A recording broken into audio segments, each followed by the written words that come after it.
شبابنا الغاليين، شباب ثانوية عامة، ازيكم؟ يا رب نكون بخير. وصلنا مع بعض لحد الاسترشادي نمبر 5 في البيور 2026. تعالوا نبدأ نشوف مع بعض أول سؤال.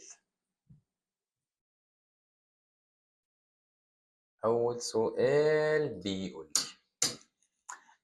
بيقول لي عندي زد equals negative 5 ساين سيتا بلس 5 اي كوساين سيتا، والموديلس بتاع الزد اسمه ار. ميرسي يا عم على المعلومه دي. والبرنسبل امبليتيود بدل ما سيتا هو مسميه الفا، عايز يعرف الار بكام والفا بكام. طبعا ده سؤال سهل جدا، بس طبعا محتاج شويه تظبيطات. مبدئيا هنا هناخد الفايف كومن، وما تاخدش النيجاتيف 5، خليك بالفايف عشان الار تكون بوزيتيف، لان لازم ده يكون بوزيتيف وده بوزيتيف وده بوزيتيف.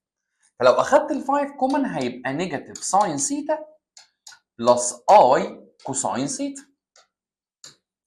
تاني بقى غلطايه هنا ان انا متعود ان دي هي الساين هي اللي في الاخر، فبالتالي هنغير الانجل بتاعتنا. وكان لينا كده رسمه، تعالوا كده افكركم بيها.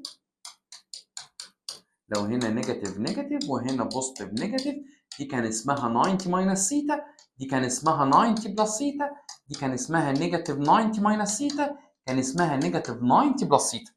فاحنا دلوقتي نيجاتيف وبوزيتيف، طالما نيجاتيف وبوزيتيف يبقى انت شغال في السكند كوادرانت، وطالما شغال في السكند كوادرانت فحضرتك هتكتب دي هنا كوساين وهتكتب دي اي ساين، وحضرتك الانجل الجديده بتاعتك هيبقى اسمها 90 بلس الانجل اللي عندك، يعني هتطلع 90 بلس سيتا. كده بقت مظبوطه. طب تعالى بقى نشوف هو عايز ايه. هو عايز المودولس بتاعنا 5، ما شاء الله حطيتها كله في 5، والانجل بتاعتي 90 بلس سيتا، او ينفع اكتبها باي اوفر 2 بلس سيتا. حلو، سؤال حلو وما فيهوش كالكوليتر كتير، فمحتاج حد فاهم. ودي الاسئله اللي احنا كنا متعودين عليها، لكن بتيجي في الامتحانات بتاعت السنه اللي فاتت. يعني امتحانات السنه اللي فاتت انا لحد دلوقتي بقول ان كانت افكارها احلى. ده زي امتحانات السنه اللي فاتت. اوكي، تعالى كده نشوف كمان فكره، يلا بينا. طبعا زهقنا احنا من الباينوميال ثيرم. افكرك، لو كانت بوزيتيف بتطلع كل الترمز بوزيتيف، لو كانت نيجاتيف بيطلع ترم بوزيتيف وترم نيجاتيف. خلي بالك ان دايما بحب اشرح الاكزامبل بتاع اكس بلس واي اول باور 2 بيطلع فيرست تايمز اتسلف، وبيطلع سكند تايمز اتسلف، وبيطلع 2 تايم فيرست تايمز سكند. شويه معلومات لازم تكون عارفها، ان لو باور 2 بيطلع 3 ترمز، يعني لو باور ان عدد الترمات تكون ازيد من 1. خلي بالك ان باور ده مع باور ده لازم يطلع ب 2، يعني هنا في واي باور 0 وهنا في اكس باور 0، لازم الصم بتاعهم يطلع بزيرو. الليتر اللي بيجي في الاول بيحصل له ديسندنج، الليتر اللي بيجي في الاخر بيحصل له اسندنج. لما يكون الباور ايفن بيطلع ميدل واحد، الاوردر بتاعه تي ان بلس 2 اوفر 2. لكن لما يكون الباور اود بيطلع معايا 2 ميدلز، ان بلس 1 اوفر 2 وان بلس 3 اوفر 2. خلي بالك ان ده البرنس بتاعنا. جنرال تيرم كان عباره عن تي ار بلس 1 ايكوالز ان سي ار سكند باور ار فيرست تو ذا باور ان ماينس ار. لو طلبت منك ترم فروم الاند، وده كان دايس عليه في الترم في الامتحانات اللي فاتت كتير، يمكن لحد دلوقتي لسه ما جاش، بنكتب ان بلس 2 ماينس الريكوايرد. عشان اجيب ريشيو ما بين تو تيرمز لازم الديفرنس ما بينهم يكون ب1، الصغير في مكانه، بعد كده الباور ماينس الار الصغيره بلس 1، وهنا بنكتب الفيرست والسكند. وده الرول اللي احنا اشتغلنا بيه كذا مره، اللي هو بيجيب الار بطريقه سهله جدا. خلي بالك ان المساله اللي جايه معتمده على التو نوتس دول، ان خلي بالك لو دي بلس بيبقى sum بتاع الاود اد اود. وهنا قلنا يعني لما كنا بنقول اد كنت بتاخد الاود لو تفتكر في الشرح، لما بتكون سبتراكت انت بتاخد توايس الايفن. تعالى بقى نشوف السؤال الجاي. هنا زي ما انت شايف عايز الفاليو اوف ذا تيرم فري اوف اكس، وزي ما انت شايف عندي هنا اكسبريشن وكمان اكسبريشن وهنا الاد. طيب تعالى كده دردش معاك شويه. انت يعني خلي بالك ان ده اساسا بيطلع عامل كده، ده ادي يبقى الاود، يعني هنا 1 و3 و5 و7 واخرك 9. هي طبعا عشان محتاجها قوي، هو عايز الفاليو اوف ذا تيرم فري اوف اكس. هنشتغل جنرال تيرم عادي جدا، عادي جدا تي ار بلس 1 ايكوالز ان سي ار، وهكتب السكند باور ار وهكتب الفيرست باور ان ماينس ار. اشتغل في اي واحده لان هي كده كده بتكون توايس واحده فيهم فمش فارقه.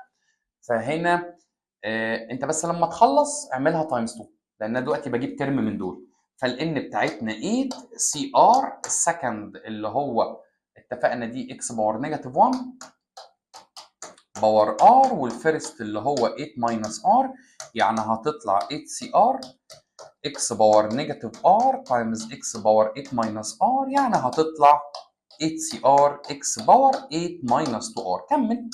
انا دلوقتي عايزينه فري اوف اكس، يعني الاكس باور 8 ماينس 2 ار تطلع اكس باور 0، يعني النيجاتيف 2 ار ايكوالز نيجاتيف 8 تطلع الار ب 4. يبقى انا ايه هيبقى مين هو اللي ما فيهوش اكس؟ طبعا ده كام؟ تي 5. بس خلي بالك لما دلوقتي يعني ده كده الريكوايرد، لكن انا دلوقتي لما اجي اجيب الفاليو بتاعته لازم اعمله تايمز 2. يعني انا هجيب تي 5 واعمله ايه؟ واعمله تايمز 2 عشان اتفقنا الصم بتاعهم بيطلع توايس ده. طيب تي 5 هنعوض هنا في اخر خطوايه 4، يبقى 8 سي 4، وهنا طبعا هتطلع اكس باور 0، يعني تي 5 هيطلع 8 سي 4. بس طبعا هنا طالما الفاليو بتاعت دي بنعملها تايمز 2 يعني توايس ده. هو عايزها بالكالكوليتر؟ حاضر نعمل 8. حلو برضو السؤال ده يطلع ب 70، يبقى بالتالي كده هنعمل له تايمز 2 فيطلع 140. سؤال حلو حلو حلو حلو. طبعا لعبته كلها ان في ناس ممكن تنسى 2، اوكي، او انت بقى عايز تجيب ده لوحده وده لوحده وتعملهم بلس، بس طبعا كده اسهل. تعال نشوف اللي بعده. تعال نشوف الفكره اللي وراها. ده سؤال سهل جدا طبعا. عايز النورم. النورم هيبقى عباره عن، هو بيلطف بعد السؤال اللي فات، يعني 2 باور 2 نيجاتيف 1 باور 2 و2 باور 2، يعني هتطلع معايا هنا 4 وهنا 1 وهنا 4 روت 9 ب 3. وقع تحت. اوكي تعال نشوف اللي بعده. السؤال اللي بعده عايز طبعا دي تيجي بالكالكوليتر بسهوله جدا، بس نعملها بستبس وبعد كده بالكالكوليتر. لو عملتها بستبس هنا اكتبها بس الاول اف باور اكس. ليه؟ طالما هتعمل بستبس يبقى لازم تعمل سمبليفاي. يلا هجيب الاف اوف داش، الفانكشن بتنزل زي ما هي، وهنا الديريفاتيف بتاعها، الفانكشن بتنزل زي ما هي والديريفاتيف بتاعها. حط مكان ده 0 فتطلع اي باور 0 ماينس 1، وهنا اي باور 0 يعني 1 ماينس 1 تطلع كلها بزيرو. طب مثلا لو حبيت اعملها على الكالكوليتر برضو تعالى كده نشوفها.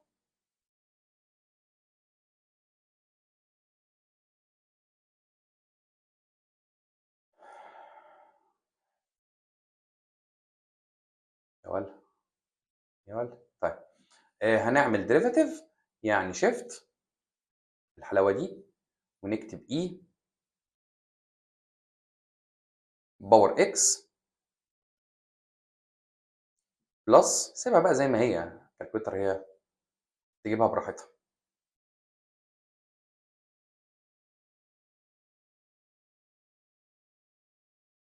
حط مكان الاكس 0،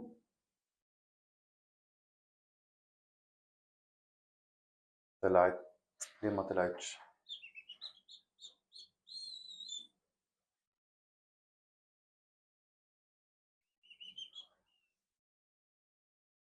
هي دي ممكن تكون مكتوبه غلط. دي مكتوبه غلط، هي باور اكس.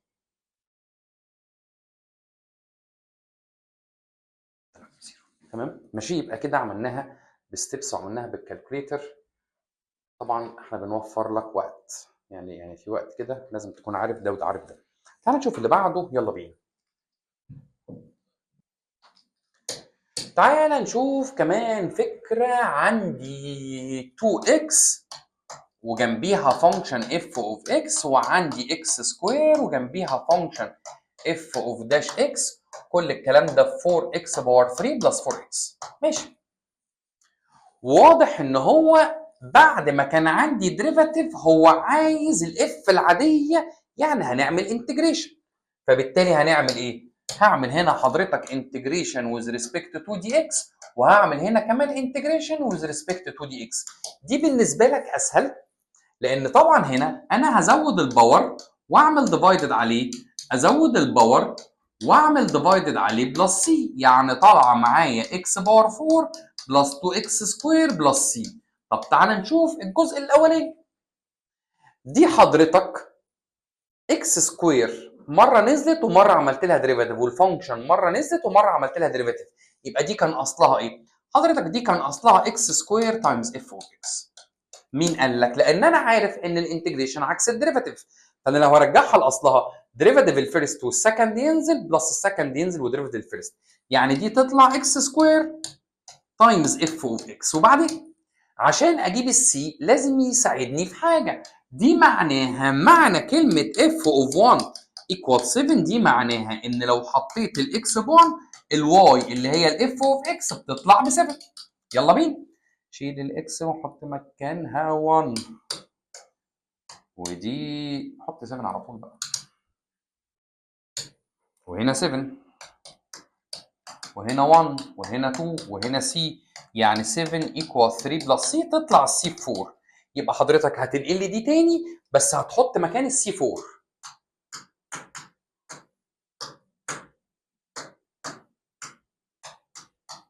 هتطلع هنا اكس باور 4 بلس 2 اكس سكوير بلس السي 4. طب وبعدين؟ بعديها طالب هو مني اف اوف 2. عيني كلمه اف اوف 2 يعني شيل اكس وحط مكانها 2. يلا شيل الاكس وحط مكانها 2، شيل الاكس وحط مكانها 2، شيل الاكس وحط مكانها 2، يعني هنا 4 تايمز اف اوف 2، 2 باور 4 ب 16، 2 هنا 8 وهنا 4، يعني 4 تايمز اف اوف 2 ب 28، يعني الاف اوف 2 28 ديفايدد 4 تطلع ب 7. سؤال حلو، بس الموديل ده ما شاء الله مسائله كلها طويله. تعالى كده نشوف اللي بعده، يلا بينا. عندنا سؤال تاني the measure of the angle between الستريت لاين والبلين. طيب لو بلين وبلين اشتغلها كوساين، ستريت لاين وستريت لاين اشتغلها كوساين، فيكتور وفيكتور اشتغلها كوساين. لما يكون بلين وستريت لاين ممكن اشتغلها كوساين، بس لما اخلص اعمل 90 ماينس او على طول حلها بالساين. انا عن نفسي هحلها بالساين على طول. تعالى بس نشوف الدنيا هنا. دي بوزيتيف، دي بوزيتيف، هنا زيرو يبقى تحت زيرو، الان 1 2 نيجاتيف 2. هشتغل دلوقتي ساين سيتا ايكوالز ابسوليوت دي دوت ان، يعني انا يعني حاسه جاي في كل المودلز. هعمل دول برودكت يبقى 2، ودول برودكت 0، ودول برودكت 4، يعني فوق عندي 6، وتحت هكتب 2 باور 2 بلس 0 باور 2 بلس 2 باور 2، يعني 4 و4 8، يعني 2 روت 2. وهنا 1 باور 2 بلس 2 باور 2 بلس 2 باور 2، يعني 3، يعني تطلع 1 اوفر روت 2. 1 اوفر روت 2 يعني تطلع ب 45. 45 مش موجوده، اعملها ديفايدد 180 وحط باي، يعني كوارتر باي او باي اوفر 4 راد. حلو، برضه سؤال حلو لطيف. خلي بالك لو كانوا طلعوا نفس الريشيو يبقى ايه على طول الانجل ما بينهم 90. تعال نشوف اللي بعده، يلا بينا.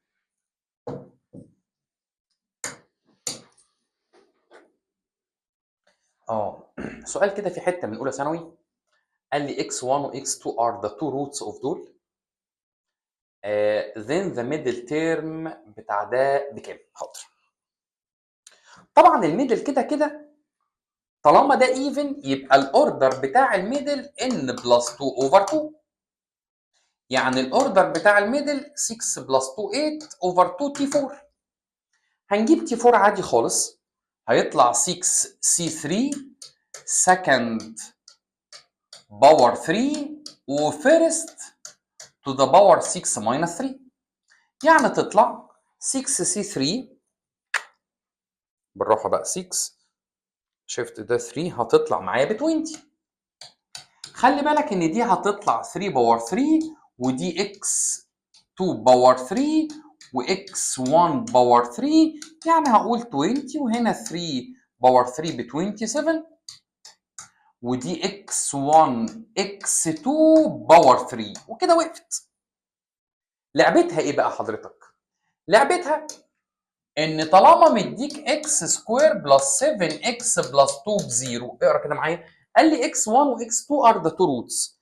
انت عارف حضرتك ان احنا خدنا رول في اولى ثانوي يقول لي ايه؟ لو حبيت اجيب السم اوف ذا روتس نيجاتيف بي اوفر اي، لو حبيت اجيب البرودكت سي اوفر اي، لو حبيت اجيب الديفرنس بي سكوير ماينس 4 اي سي اوفر اي، لو التروتس اديتيف انفرس كانت بي بزيرو. طبعا انا بحط لك اي معلومات ممكن تنفعك. تعالى كده نبدا نشوف ده.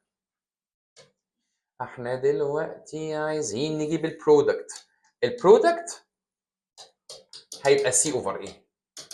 طبعا الاي ب 1، البي ب 7، السي ب 2، يبقى سي اوفر اي 2 اوفر 1 ب 2. يبقى حضرتك هنا 20 تايمز 27 تايمز 2 باور 3 يعني 20 تايمز 27 تايمز 8. اضرب يا معلم. طلع 4320. لا 1183 ماشي. لتر دي برضو سؤال فيه شغل. ما شاء الله ما فيش سؤال الا ما فيه شغل. حلو الموديل ده. عندنا سؤال تاني. if the slope of the tangent يعني مدي dy over dx ب 1 over x وعايز الفانكشن الاصليه. طبعا كده يبقى احنا هنعمل انتجريشن، بس زي ما اتعلمنا سيب لي هنا الدي واي واعمل 1 اوفر اكس دي اكس. اعمل لي حضرتك هنا في الاثنين انتجريشن. في الانتجريشن دي هتطلع واي، واتفقنا مفيش حاجه اسمها اكس باور نيجاتيف 1. لا، اي نمبر تاني يطلع فوق وبتغير الساين بتاعته في الانتجريشن ما عدا ده يطلع لين ابسوليوت اللي تحت بلس سي. يلا يا باشا ادينا بوينت عشان نجيب منها السي. البوينت اللي مديها لك اي و3 يعني حط هنا 3 وهنا لين اي بلس سي. لين اي ب 1 تطلع السي ب 2. يبقى انا هكتب ده السي ب 2. ماشي. ده هو عايز حاجه تاني. طيب ما هو الواي دي يعني اف اوف اكس. هو قال لي شيل الاكس وحط مكانها اي باور 2. حاضر. يبقى لين اي باور 2. طبعا ممكن بقى اشيل ابسولوت عشان خلاص في هنا. ممكن اكمل فوق اللي انا كنت بحسبها خلصت. طب هنا لين اي باور 2 بلس 2. خلي بالك ان دي ممكن كالكوليتر بس انا هعملها من غير كالكوليتر. 2 لين اي بلس 2. انت عايز اعمل كالكوليتر براحتك.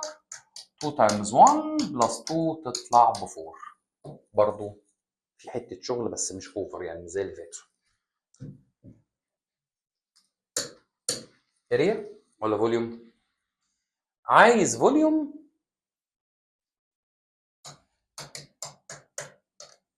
طيب عايز فوليوم اباوت الاكس اكسس. حاضر. اكيد للشادد بارت. الشادد بارت بدايته 1 ونهايته 3. وحضرتك هنا دي اسمها واي باور 2. دي الغلطه اللي انتوا بتغلطوا فيها. الفانكشن بتاعتي اسمها واي ايكوال اكس سكوير. فحضرتك هنسيب الباي وبدايتك 1 ونهايتك 3. دي لما تعملها باور 2 هتعمل دي باور 2 فتطلع اكس باور 4. يعني ده اعتقد اسهل سؤال جه. هو بس ايه منظر على الفاضي. اعتقد برضو السؤال ده جه بنفس الارقام قبل كده. حاسه بيكرر. نصيحة تاني ارجع شوف استرشادي السنة اللي فاتت. كان فيه أفكار جهنمية. ما تطلعيش ديسمال وحياة أبوك يعني عشان بس إيه ما أفضلش أجرب. لا ما طلعتش ديسمال. أوكي شوف اللي بعده. يلا بينا. هانت باقي سؤال ونخش على درجتين. عندنا سؤال تاني. The opposite figure represents the first derivative of the function. Which of the following statements is correct؟ يعني الرسمة دي اف داش. أنا علمتك خدناها في الشرح. كنا بنعمل كده وتقول انت هتسمي ده اسمه الاف اوف داش اكس. وطبعا انا شايف ان هو مكمل من ناحيتين يعني من نيجاتيف انفينيتي لبوزيتيف انفينيتي. حصل انترسكشن في الثلاثه دول. يعني عندي ثلاثه كريتيكال. عند النيجاتيف 5 الفانكشن بزيرو، وعند ال1 بزيرو، وعند ال4 بزيرو. اي حاجه تحت تبقى نيجاتيف، اي حاجه فوق تبقى بوزيتيف. يعني ده كله بوزيتيف وده كله نيجاتيف لحد ال1 وده كله فوق بوزيتيف وده نيجاتيف. طيب يعني هنا حصل increasing لو سأل، وهنا حصل decreasing، وهنا حصل increasing، وهنا حصل decreasing. وبالمره دي لوكال ماكسيمم ودي لوكال مينيمم ودي لوكال ماكسيمم. تعال بقى نشوف هو هيسال على انكريزنج ولا ديكريزنج ولا لوكال ماكسيمم لوكال مينيمم. هل لوكال مينيمم عند النيجاتيف 5؟ لا ماكسيمم. هل مينيمم عند الفور؟ لا برضه. هل ماكسيمم عند ال1؟ ايه يا عم في ايه؟ يبقى دي الوحيده اللي صح. انكريزنج فعلا، انكريزنج من نيجاتيف انفينيتي ل 5. اسهل سؤال جه من ساعه ما حلينا. تاني اسهل سؤال. تعال نشوف اللي بعده. خش على ابو درجتين. عندنا سؤال تاني straight line perpendicular to straight line. لما يقول لك straight line perpendicular to straight line يبقى الدوت برودكت بزيرو. لما قال لك بلين وبلين perpendicular يبقى برضو الدوت برودكت بتاع الان بزيرو. لكن لو straight line وبلين كل حاجه بتتغير يبقى سيم ريشيو، لان الدنيا بتتغير، والنوت دي قلتها في كذا موديل. طب انا دلوقتي هيبقى دايركشن الفيرست دوت دايركشن السكند بزيرو. دايركشن الفيرست اللي هو ده اللي هو ام ونيجاتيف 3 و2. دايركشن السكند دي مظبوطه ودي مظبوطه، دي عايزه تتشقلب، فلو شقلبت دي عملتها زد ماينس 1 يبقى ده هنا نيجاتيف 1. دوت برودكت قلنا بنعمل براكتات، دي ب 2 ام ودي نيجاتيف 12 ودي نيجاتيف 2، يعني 2 ام ماينس 14 بزيرو، يعني 2 ام 14 تطلع الام ب 7. سؤال تاني، تالت سؤال سهل. تعال نشوف اللي بعده، ده بدرجتين كمان. عندنا سؤال تاني، الفانكشن دي كنت حلو السؤال ده، انا بحبه يعني. السؤال ده بحبه لان هو لو انت فهمت الميكانيزم اللي انا ماشي بيها طريقه سهله. اكبر نمبر عندي 1 3، ما عنديش غير من 1 و 3 ماشي. طيب ده مش محتاج رسم. طيب بيقول لي هنا ايه؟ بيقول لي هنا انتجريشن من 1 ل 3 لاف اوف اكس دي اكس بلس انتجريشن هنا من 1 دي اكس برضه من 1 ل 3 كام؟ بالنيجاتيف 5. طيب دي حضرتك سيبها، ودي حضرتك هاتها لي بالكالكوليتر، لو عملت هتطلع ب 2. بس برضه متأكد هتطلع ب 2. يعني معنى كده من 1 ل 3 للاف اوف اكس ودي دي هناك تطلع بنيجاتيف 7. شكرا. من دي بقى اكيد هو طالب مني سؤال. طالب هو ايه؟ طالب هو انتجريشن ديفينيت انتجريشن من 1 ل 3 اف اوف اكس، بعد اذنك هقسمها بلس من 1 ل 3 2 دي اكس. طيب دي هنجيبها من هنا، ما ده احنا جبناها بنيجاتيف 7، ودي حضرتك هتجيبها بالكالكوليتر وهو حتى مش مبدل حاجه. طيب والله. ودي هتطلع ب 4 فتطلع في الاخر بنيجاتيف 3. سؤال حلو متكرر كده في الموديل اللي فات، بس ده طبعا بفكره تاني. حلو السؤال ده وسهل برضه وابو درجتين. عندنا سؤال تاني عايز الدوت برودكت. حلو الكلام ده. سي دي دوت سي بي ما ينفعش، لازم الاثنين يكون ليهم نفس الستارتنج بوينت، فحضرتك هتقلب سي دي كده وتحط لي نيجاتيف دوت سي بي. وطبعا احنا ما تقدرش تقول لي هعمل فيرست وفيرست وسكند وسكند وثيرد وثيرد غير لما يكون عندي الاكس والواي والزد. هنا عندي رسمه فهنضطر نشتغل نورم السي دي هنشوفه بكام على الرسمه، ونورم السي بي ونشوفه بكام على الرسمه، ونكتب كوساين الانجل ما بينهم اللي هي كوساين سي. يلا يا باشا ندور. طب مبدئيا هننزل ده كده، طالما دي 6 يبقى دي 6 ودي كلها 10 يبقى دي 4. وبعدين سي دي مش موجود، سي بي ب 10 كوساين سي. حلو الكلام ده، حلو الكلام ده. كوساين سي اساسا لو انت بصيت الحته دي 4، سمي دي اي حاجه. الكوساين عباره عن adjacent over hypotenuse، يعني عباره عن 4 over سي دي، عشان السي دي يروح مع السي دي صايع تطلع بنيجاتيف 40. حلو حلو، حبيت السؤال ده، في فكره. تعالى كده نشوف اللي بعده، يلا بينا. عندنا سؤال تاني عايز الايكويشن بتاعت البلين اللي بيعدي على البوينت دي والستريت لاين ده بيربنديكولار تو. كلمه الستريت لاين بيربنديكولار يعني ده النورمال، يعني الدايركشن بتاع ده مظبوطه مظبوطه، بوزيتيف بوزيتيف بوزيتيف. ده الدايركشن بتاع الستريت لاين، وهو النورمال بتاع البلين. حلو، يعني سؤال خفيف برضه كويس، يعني لو يلعب في ابو درجه ويسيبه ابو درجتين سهل بتبقى احسن يعني. والايه اللي بيعدي عليها 3 ونيجاتيف 2 1 يبقى ان ار ايكوالز ان ايه.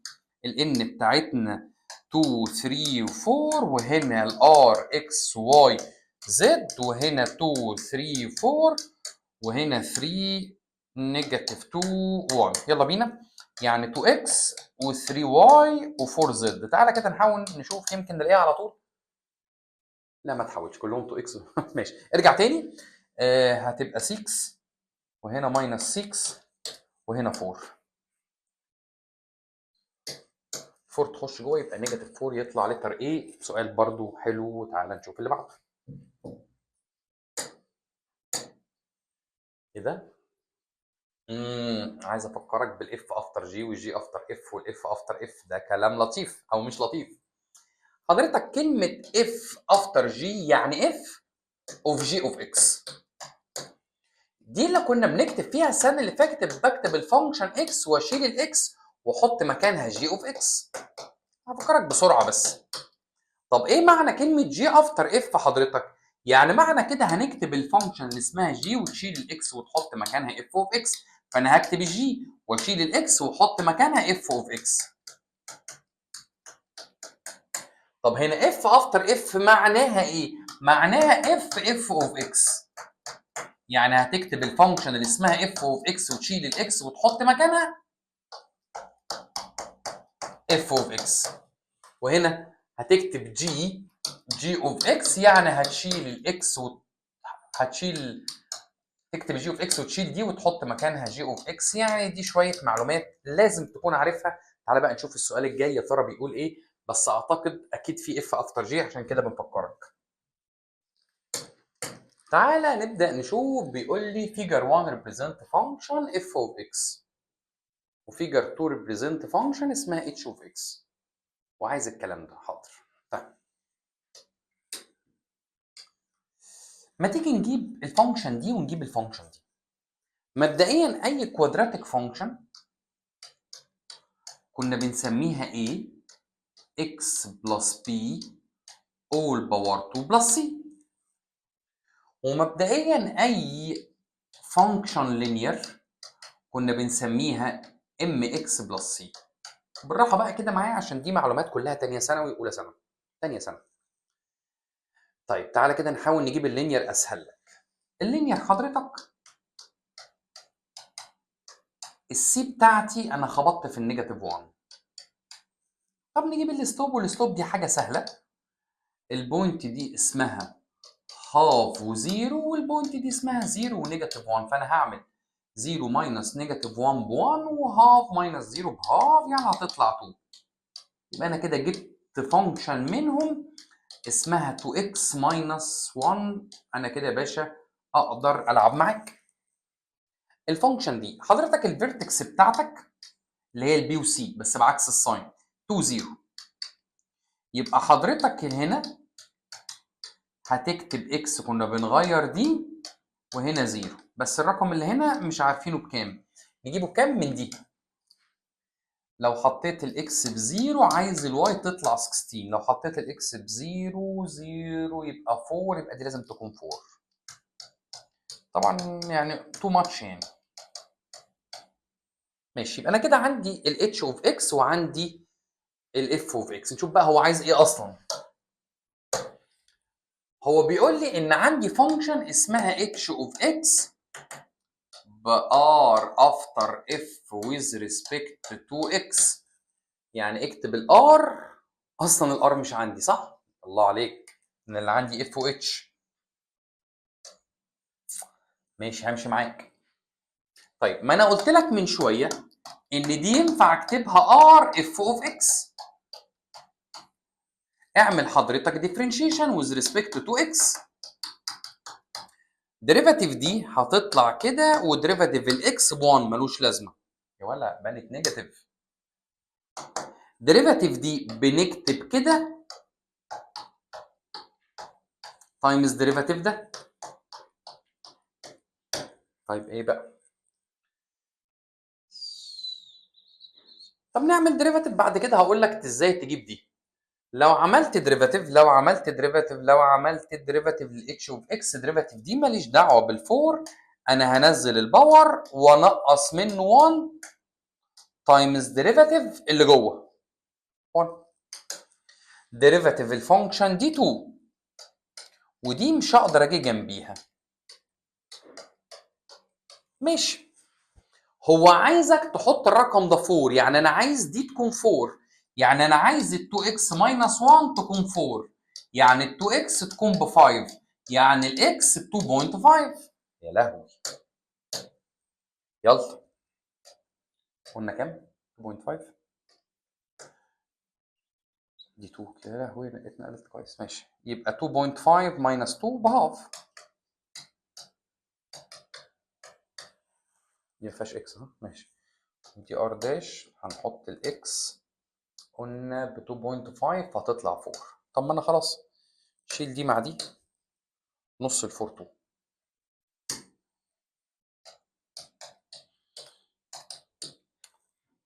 سؤال تقيل جدا تقيل جدا. اوكي، في فكره، اولى ثانوي، ثانيه ثانوي، ثالثه ثانوي. تعال نشوف اللي بعده، يلا بينا. عندنا ايوه يا عم كده، ايوه كده، كان فين الكلام ده؟ عايزين انكريزنج وديكريزنج، هنجيب الاف اوف داش اكس تطلع 3 اكس سكوير ماينس 3. بعد كده المفروض اقول له يا اما بزيرو يا اما اندفايند، يبقى 3 اكس سكوير ماينس 3 بزيرو، يعني 3 اكس سكوير ب 3، يعني اكس سكوير ب 1، يبقى اكس ايكوال بوزيتيف اور نيجاتيف 1. طب ده معناه ايه؟ هنرسم حضرتك نمبر لاين اسمه الاف اوف داش اكس، وبدايتي نيجاتيف 1 ونهايتي 1. وبعدين هنسبستيتيوت، طالما انت عايز تجيب الساين بتاع ده فانت ترجع تكتب الاف اوف داش اكس اللي هي 3 اكس سكوير ماينس 3. مره تحط نيجاتيف 2، مره تحط 0، مره تحط 2. لو 0 تطلع نيجاتيف بس، شكرا. ديكريزنج بيبقى من نيجاتيف 1 ل 1، بس طبعا قلبي مش هيجيبني. هنا هتطلع بوست، هنا 3 تايمز 4 12 ماين دي بوزيتيف كده، قلبي جابني. وهنا دي برضه هتطلع هي بوزيتيف، يبقى هي ديكريزنج من ده. سؤال اخيرا جه حاجه تلطف كده بعد الشط. يلا، عندنا سؤال تاني ام ماينس 2 ان ب 7، شكله برضه سؤال طويل. اكس باور 3 بلس واي باور 2 باورد باي 7 ايكوال الكلام ده، عايز الكي والام والانتاج. لما اكون بتكلم على ترم، ما هو ده ترم، فنجيب الجنرال ترم وتساويه بده. طب الجنرال ترم كان بيجي ازاي؟ تي ار بلس 1 ايكوالز 7 سي ار سكند باور ار فيرست تو ذا باور 7 ماينس ار، وكمل عادي خالص 7 سي ار واي باور 2 ار واكس باور 21 ماينس 3 ار. وبعدين دلوقتي الترم ده هو ايكوال الترم ده، فهستفيد ايه حضرتك؟ هستفيد بقى ان ال 7 سي ار هو مسميه بكي، وهستفيد ان واي باور 2 ار هو مسميها واي باور ان، وهستفيد ان اكس باور 21 ماينس 3 ار باكس باور ام. بس طبعا يعني مفيش ولا حاجه ينفع تيجي، يعني ال 2 ار بان وقفت، ال 21 ماينس 3 ار بام برضه وقفت. طيب اكيد ده اللغز ده اللي احنا هيجيب لنا الحل بتاع الجزء اللي جاي، اللي هو ايه؟ ما هو طالما m minus 2n ب 7، الام بتاعتنا ب 21 minus 3r minus 2، الn ب 2r، يبقى 21 minus 3r minus 4r equal 7، يعني نيجاتيف 7r equal 7 minus 21 بنيجاتيف 14. شيل النيجاتيف مع النيجاتيف، يعني الار ب 2. شكرا، حط بقى الار ب 2 في كله، يبقى 7 سي 2 كي، 7 سي 2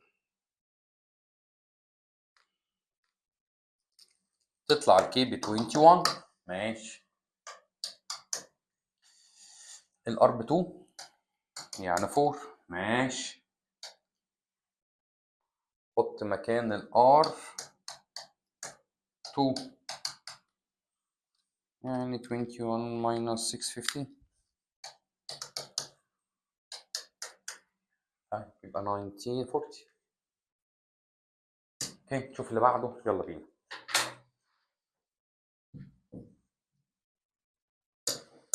عندي سؤال تاني increasing. ماشي، طبعا increasing او decreasing هجيب الاف اوف داش اكس الفيرست ديريفيتيف الفيرست والسكند ينزل زي ما هو. انا ممكن اعملها سمبليفاي في الاول احسن، يعني هنا تطلع x minus x سكوير كده الطف. اوكي تعالى بقى كده نعمل ديريفيتيف ونسويه، نعمل ايكوال زيرو، ديريفيتيف الفيرست والسكند ينزل بلس نزل ده ديريفيتيف الفانكشن بتنزل زي ما هي، بعد كده ديريفيتيف الباور 1 minus 2x، يعني هنا e باور x minus x سكوير ودي تطلع x minus 2x سكوير. خد دي كومن، بقى هنا 1 وهنا x minus 2x سكوير. ماشي هقول له بقى let الديريفاتيف equal 0. طبعا هنا هيبقى e باور دي equals 0 وده ما ينفعش ريفيوزد، يا اما دي بزيرو. ماشي، على الكالكوليتر هدوس مود ايكويشن 3.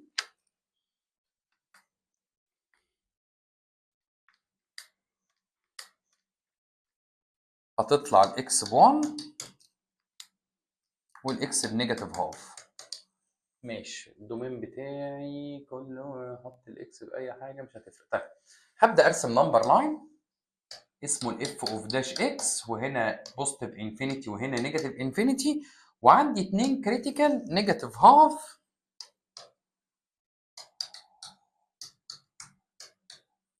و1. 1 تمام مظبوط، بس النيجاتيف وحشه دي. ماشي هو عايز يعرف انكريزنج فين، حاضر هكتب الاف داش اكس دي كلها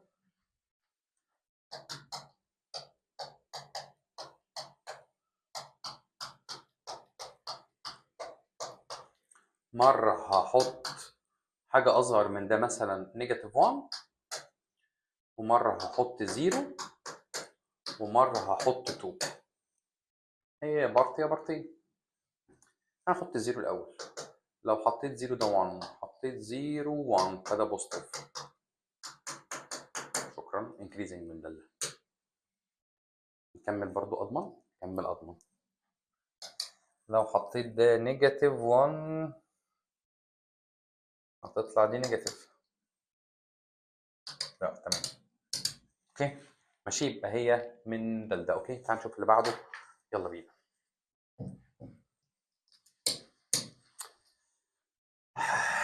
ايوه بقى له فتره مش بيلعب مع الاي.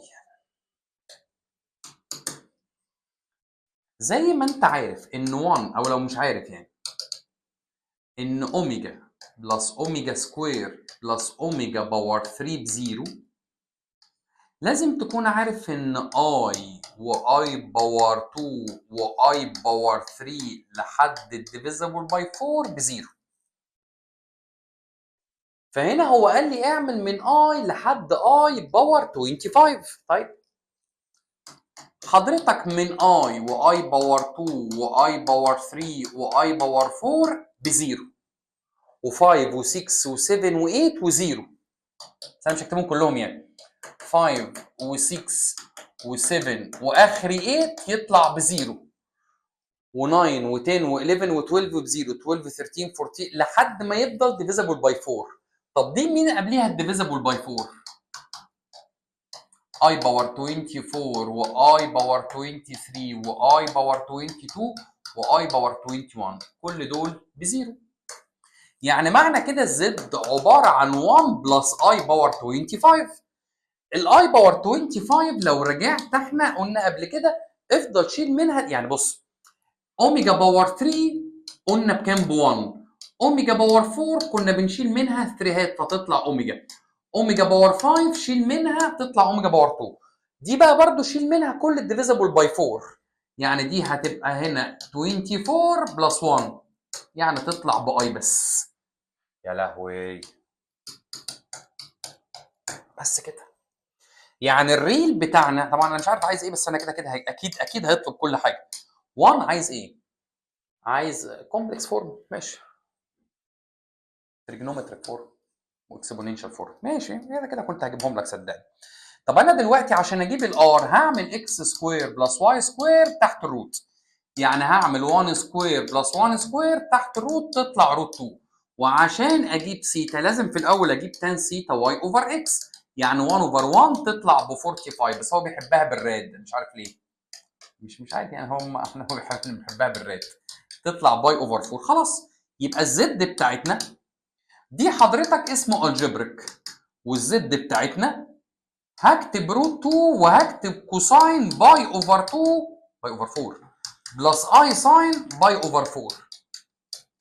والزد بتاعتنا هنكتبها على شكل اكسبوننشال، هو كمان ما شاء الله مش سايب حاجه، اي باي اوفر 4 اي. وكده يبقى الثلاثه سؤال انا عاجبهم. يعني السنه اللي فاتت لعب في الاوميجا، المره دي لعب في الاي، لازم تتفرج على كله. تعال نشوف اللي بعده. انا حاسس اني كنت هقفل الفيديو وهمشي، لسه في سؤال. بيقول لي او بي ب 6، يعني الحته دي كلها ب 6. ماشي. find the length of OC makes الاريا بتاعت التريانجل ده ماكسيمم. طيب اتفقنا، جاء قال ماكسيمم قال مينيمم، يبقى هنضطر نجيب الاريا بتاعته، فالرول عباره عن هاف تايمز البيس تايمز الهايت. بعد كده نعمل ديريفيتيف بالراحه بقى، لان الغلاسه كلها ان نعرف البيس بكام ونعرف الهايت بكام. انا هقول له ليت او سي دي اسمها اكس، فلو دي اكس يبقى الحته اللي باقيه اسمها 6 ماينس اكس، فانا كده جبت البيز. كده لسه الهايت انا عايز اعرف الحته دي بكام، لان البوينت هنا موجوده على دي. تعالى بقى نتشقلب نعرف الحته دي بكام. طيب طالما دي اسمها 6 ماينس اكس، يبقى الحته دي اسمها 6 ماينس اكس اوفر 2، دي اسمها 6 ماينس اكس اوفر 2. فلو انا سميت دي، بنقول دي بقى اسمها قد ايه؟ بنقول دي انا عايز اجيب الاكس بتاعتها، هتبقى عباره عن اكس بلس 6 ماينس اكس اوفر 2، يعني عباره عن اكس، اعمل دي ديفايدد باي 2 ودي هاف اكس، يعني عباره عن 3 بلس هاف اكس. يبقى بوينت دي الاكس بتاعتها 3 بلس هاف اكس. طب عايز الواي بتاعتها، ما هو البوينت دي شيل الاكس وحط مكانها 3 بلس هاف اكس. كمل